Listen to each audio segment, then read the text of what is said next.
Ты только что переехал в Испанию, начал учить язык и решил зайти в магазин. Улыбаешься, вроде как поддерживаешь разговор с продавцом, и вдруг продавец говорит тебе «Hoy es jueves». Ты замираешь. Что это он сейчас сказал? Звучит так, будто тебя только что послали и очень-очень далеко.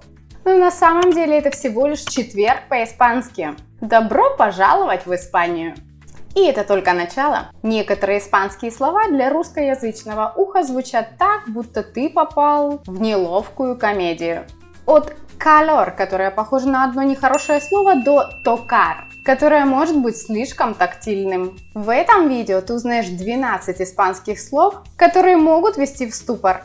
Я покажу реальные истории, примеры и объясню, как не попасть в просак. А в конце видео бонус для тебя – шпаргалка 100 неправильных слов испанского языка. Поэтому оставайся до самого конца, если хочешь ее получить. И сейчас у меня вопрос для тебя. А ты слышал когда-нибудь испанское слово, которое звучало не очень хорошо по-русски? Напиши его в комментариях, давай сделаем подборку таких слов. Привет, меня зовут Наталья, я живу в Барселоне уже много-много лет и каждый день общаюсь с носителями языка. Если тебе близка тема Испании и ты хочешь освоиться в новой стране, оставайся со мной, я помогу тебе в этом. И не забудь прямо сейчас нажать на лайк и подписаться.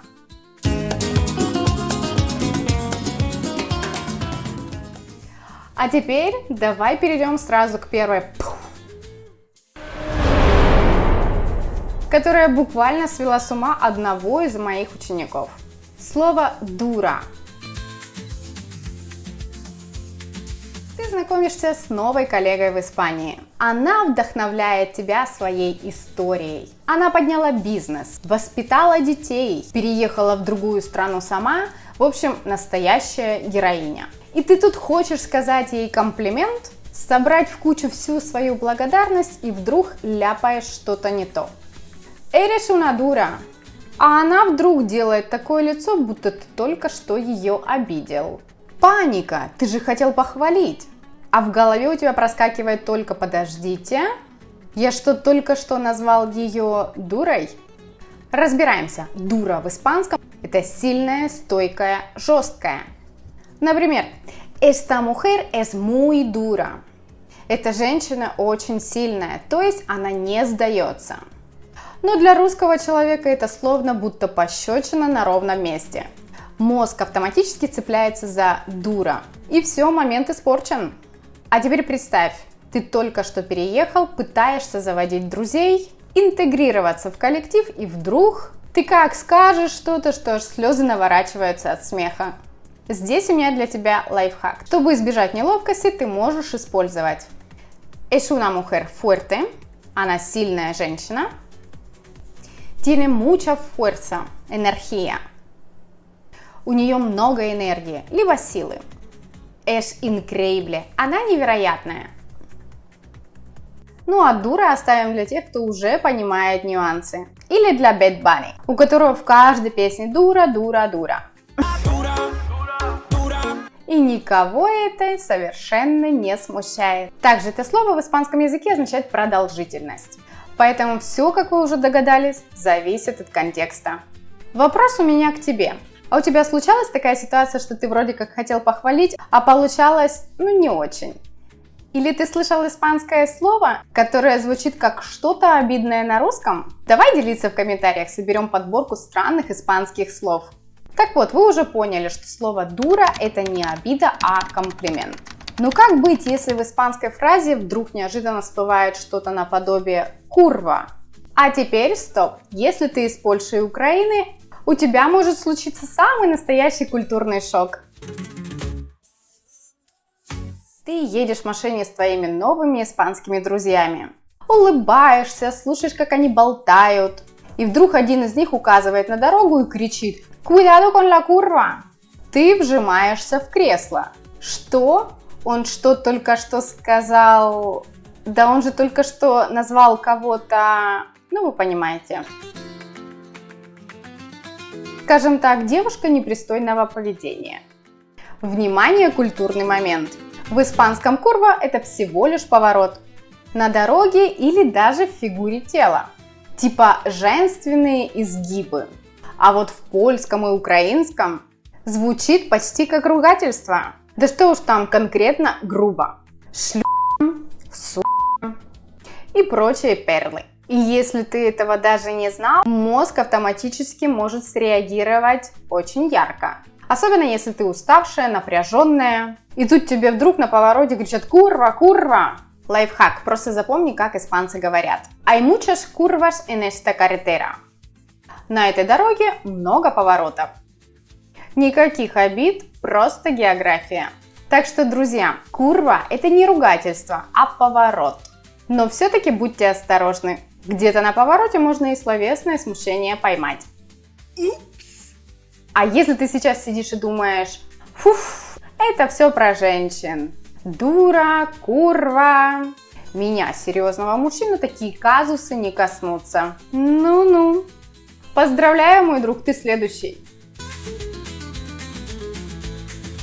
Испания, Новый год, вся компания собралась за столом. Обсуждают друзей, что у кого случилось, и вдруг один говорит: «И Сергей».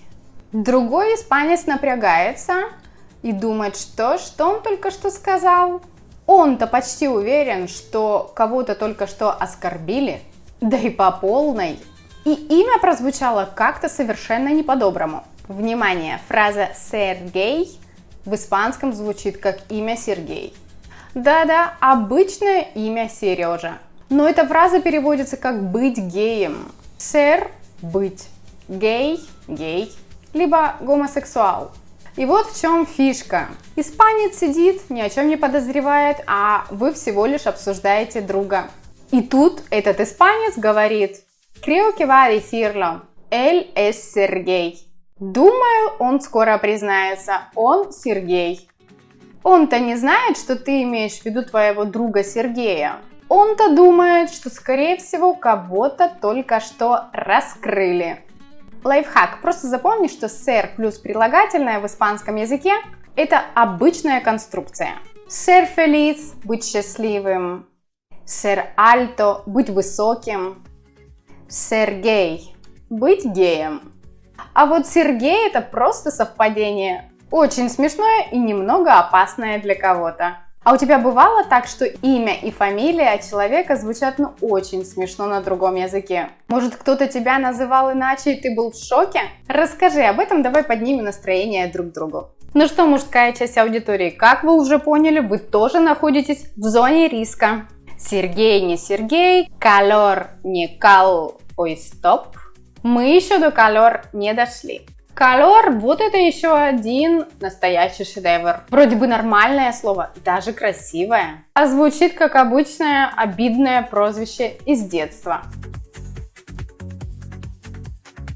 Представьте лето, юг Испании, 38 градусов, ты на пляже весь мокрый, как кот под душем. Подходит испанец, хлопает тебя по плечу и говорит: «Que calor, eh?» Ты зависаешь. Что он сказал? Кто кал? Я кал? Ну скажи честно, кого в школе так не дразнили? А на самом деле слово calor означает жару, тепло, высокую температуру. Hace mucho calor. Очень жарко. Tengo calor. Мне жарко. No aguanto este calor. Не выношу эту жару. Только вся беда в том, что если ты произнесешь это слово с выражением лица, характерным для людей из Восточной Европы, люди вокруг начнут сочувственно смотреть на твою психику. Потому что это слово для тебя звучит как «О боже, я кал». Лайфхак, когда слышишь слово «calor», не спеши обижаться. Это просто погода. А если жара достала, просто скажи «Quiero un helado», «Хочу мороженое». Или aire acondicionado, por favor. Кондиционер, пожалуйста. И вот ты уже смирился с тем, что жара – это не обзывательство в испанском, но этот язык не дает отдохнуть тебе ни на секунду. Ты идешь на пляж, хочешь просто спокойно полежать.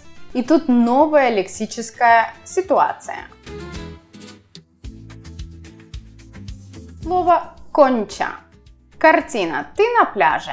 Красиво, солнечно, море. Рядом играет испанская семья с детьми. И ты слышишь, как мама кричит девочке: «Конча, ven aquí!» Ты резко поворачиваешь голову, мол, что? Как она только что ее назвала? Ухо русскоязычного человека автоматически сразу бьет тревогу. Она что, только что назвала ребенка конченая? А на самом деле в Испании конча – это женское имя, и оно означает ракушка. Но в Латинской Америке, особенно Аргентине, Перу и Чили, конча – это сленговое, часто вульгарное слово для обозначения женских половых органов. Да, там это слово считается матом. Поэтому осторожно. В Испании же слово конча абсолютно нейтральное. Ты можешь купить галета en forma de concha, печеньку в форме ракушки, и никто совершенно не будет смеяться. И если ты думаешь, что это было совершенно случайное совпадение, следующее слово откроет для тебя настоящую интимную ловушку. На этот раз с действием. Если конча – это то, что можно увидеть на пляже, то tocar – это то, что лучше не делать без разрешения. Слово tocar. Ты пришел на урок испанского. Урок простой, базовые глаголы испанского языка. Учитель пишет на доске слово tocar. Ты гуглишь, вроде все нормально. Tocar – это трогать, либо играть на музыкальном инструменте. Ты думаешь, ну ладно, вроде безобидное слово, до тех пор, пока не слышишь, как преподаватель говорит: «Hoy vamos a tocar el cuerpo».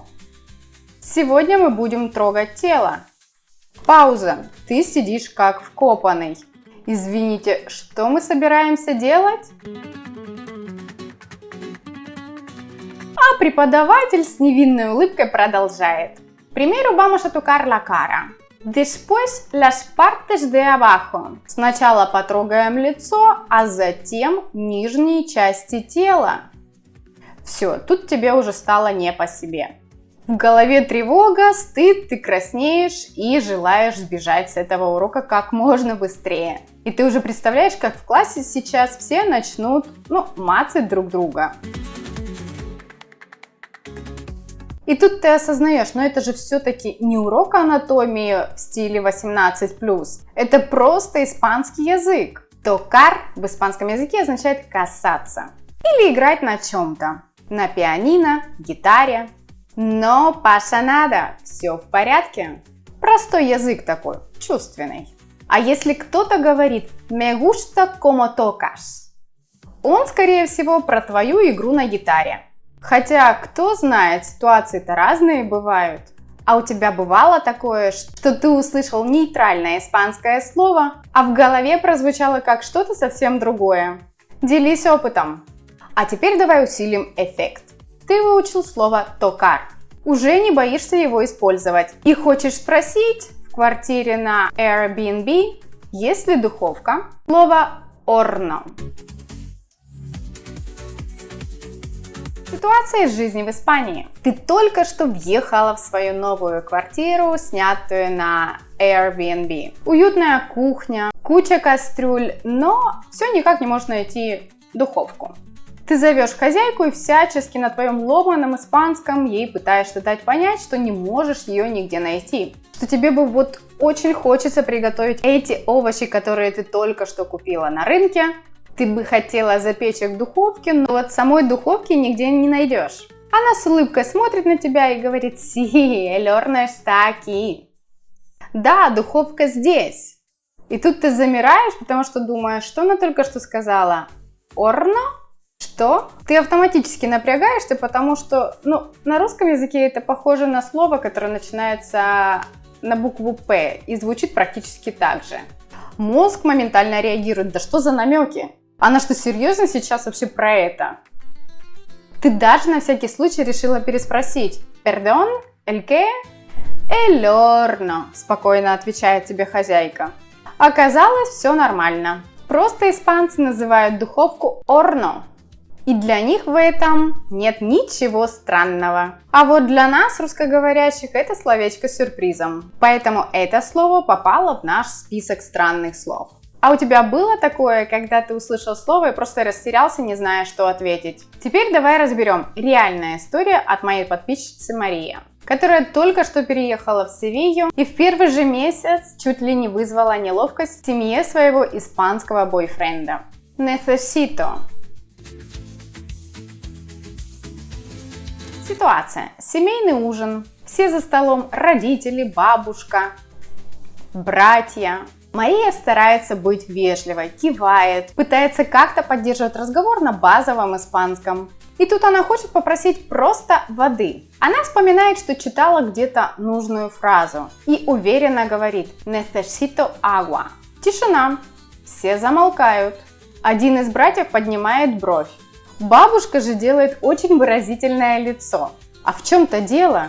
Фраза «necesito agua» буквально «мне нужна вода» грамматически правильная, но в бытовом разговоре она звучит слишком резко. Как будто ты в пустыне и умираешь от жажды.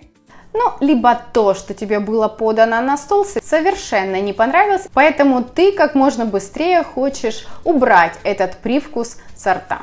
К тому же многие, кто только начинает учить испанский, это слово произносят неправильно. Да еще медленно, и получается что-то вроде «неси-сита». Как будто макароны промывать.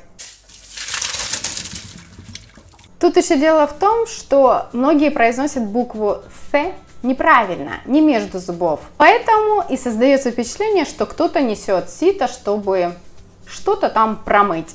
Испанцы же в таких ситуациях скажут намного мягче. «Me puedes dar un vaso de agua?» Ты можешь дать мне стакан воды? Или ¿Puedo tomar un poco de agua? Можно я возьму немного воды? Либо же просто un poco de agua, por favor. Немного воды, пожалуйста. А вот слово necesito оставь для чего-то серьезного, личного или даже иногда драматичного. Типа necesito hablar contigo. Нам нужно поговорить. Тревожно звучит, не правда ли? Лайфхак. И если ты что-то хочешь вежливо попросить, используй эти конструкции, которые ты сейчас видишь на экране. Podrías darme, tienes, hay, а necesito оставь для более конкретных просьб, когда тебе реально что-то необходимо. Так ты избежишь недопонимания и не будешь выглядеть, как будто ты давишь на своего собеседника. И вот ты стараешься говорить на испанском, все записываешь, учишь. И фраза, которая тебе кажется супер вежливой и полезной, necesito más información. Мне нужно больше информации. Логично? Да. Полезно? Очень. Но в следующий раз ты хочешь сказать, что тебе не хватает еды. И вдруг всплывает твой русский, и ты снова говоришь «Ay, malo arroz». Стоп, что? Кажется, ты хотел сказать «мало риса». Но на самом деле ты сказал, что рис плохой. Слово «мало», когда мало всего лишь на слух, но не совсем по смыслу.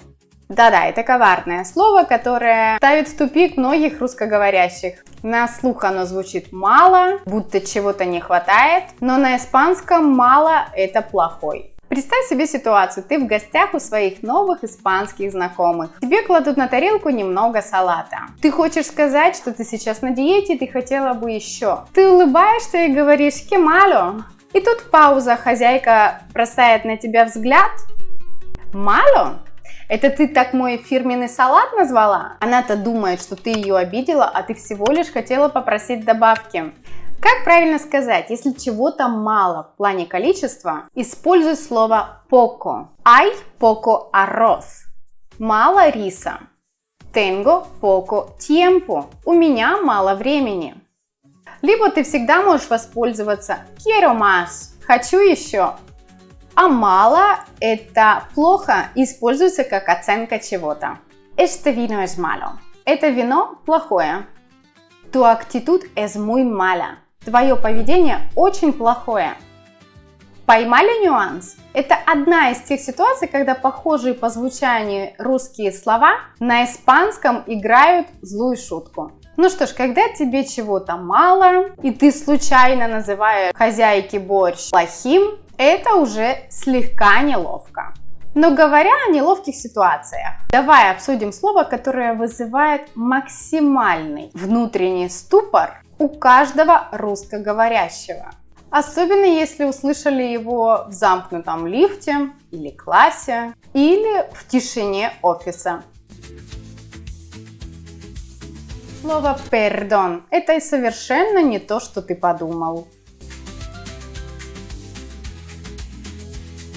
Ты стоишь в супермаркете у полки с макаронными изделиями. Кто-то случайно вдруг задевает твою тележку и говорит: «Ой, perdón». Ты что он сказал? Что? Мозг рефлекторно подбрасывает ассоциацию. Неужели он, да прямо так и в магазине, еще в публичном месте? Но расслабься, perdón – это совершенно обычное и простое «извините» либо «простите». Это фраза, которую испанцы используют очень часто. Perdón, no entendí. Извините, я не понял. Perdón, ¿puedo pasar? Простите, могу пройти? Perdón por el retraso. Извините за опоздание. Ну, конечно, первое впечатление всегда незабываемо. Особенно, если ты на первых этапах и слышишь perdón в полной тишине. Пару секунд ты стоишь с каменным лицом, пока не осознаешь, что это всего лишь вежливость. Лайфхак. Если ты хочешь вежливо извиниться на испанском, perdón и lo siento – это твои спасатели. Но если perdón используют чаще всего в быту, на улице, либо когда кто-то кого-то задел, прошел мимо, либо перебил, то lo siento – это если действительно кто-то кому-то сделал больно.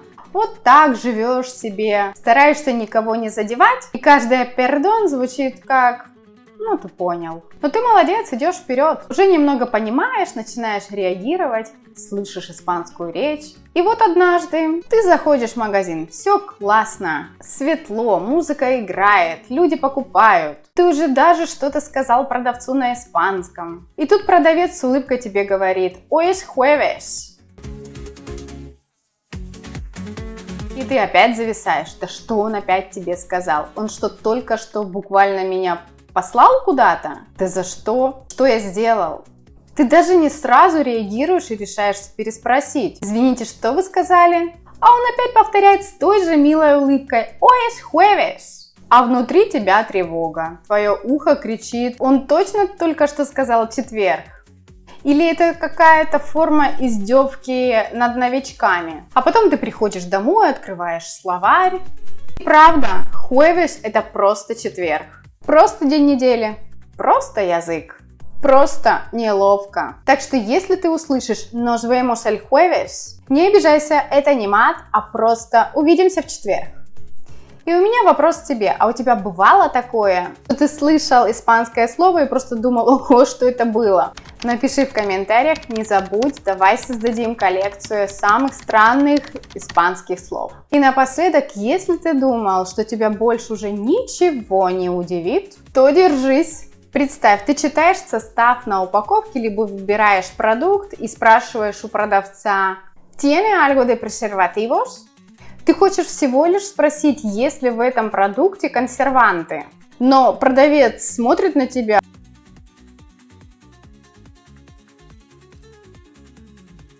как будто ты только что намекнул ему, либо напрямую предложил ему пройти в какой-то номер. А все потому, что презервативо в испанском языке переводится как презерватив, а вовсе не как консервант. Вот такой вот язык любви. Когда совсем не тот эффект от того, что ты хотел спросить. И еще одно, которое звучит по-домашнему – «поя».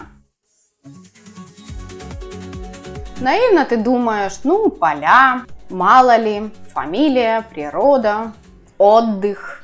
Но на деле это сленговое слово для мужского полового органа. Да-да, и в словаре ты найдешь перевод с милым словом «петушок». Но в реальной жизни, особенно в Испании, это может быть, да и будет, очень даже жестко. Так что если тебе предложили una buena polla, не соглашайся, пока не уточнишь, о чем конкретно идет речь.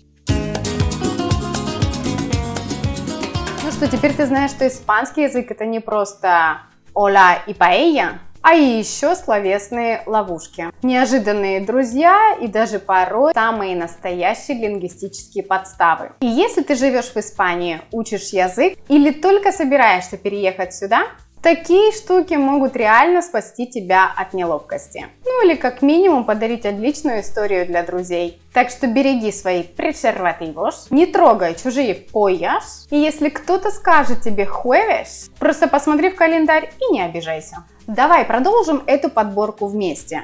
Напиши в комментариях слово, которое реально тебя поставило в ступор. Ну или просто звучит странно, смешно или неприлично для тебя. Давай сделаем народный рейтинг таких слов. И не забудь, если хочешь получить мою шпаргалку 100 неправильных глаголов испанского языка, просто напиши в комментариях кодовое слово 100 слов, и я пришлю тебе ссылку, где ты можешь скачать этот файл.